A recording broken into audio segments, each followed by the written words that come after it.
Pronti? 1, 2, 3.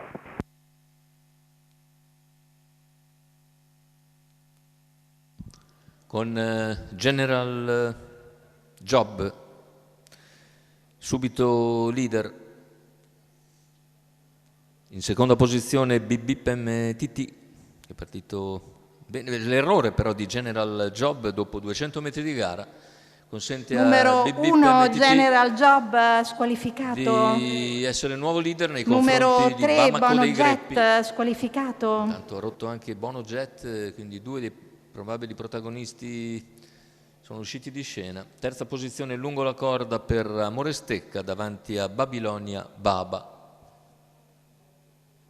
Gruppo chiuso da Aria Pink. Intanto se ne vanno i primi 600 metri dopo i primi 400 in 30, 45,4 per 600 metri iniziali con partenza da fermo per BBIP MTT, che tra l'altro ricordiamo partiva al secondo nastro, 800 in 1 minuto e 5 decimi.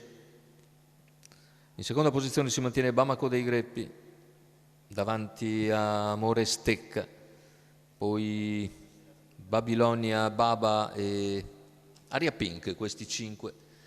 Tutti in fila indiana al completamento del chilometro in 1.15,8, ha tenuto andatura sostenuta.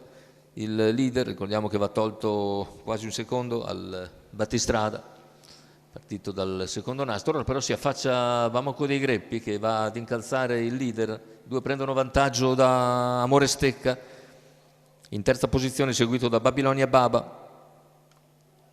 Ora a 600 dal palo, sempre i primi due con 3 lunghezze abbondanti di margine su Amore Stecca, poi Babilonia Baba che accenna a spostare all'esterno, 500 alla conclusione con leader BBIP MTT.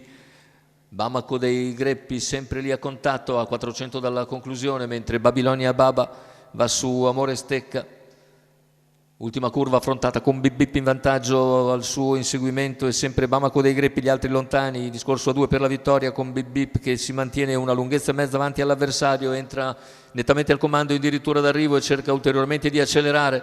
Ultimi 100 metri di gara con BBIP MTT che se ne va per proprio conto, viene a concludere netto vincitore, mentre Bamako dei Greppi è buon secondo. Per il terzo Babilonia Baba ha ragione infine di Amore Stecca, 1.14,5 che va naturalmente rivisto con i 20 metri di penalità che dava il vincitore. Notevole prestazione di BBIP MTT e Lorenzo Baldi che tornano così alla vittoria in percorso di testa dopo l'errore di General Job. BBIP MTT, Lorenzo Baldi in salchi e al training per conto del signor Giancarlo Miotto.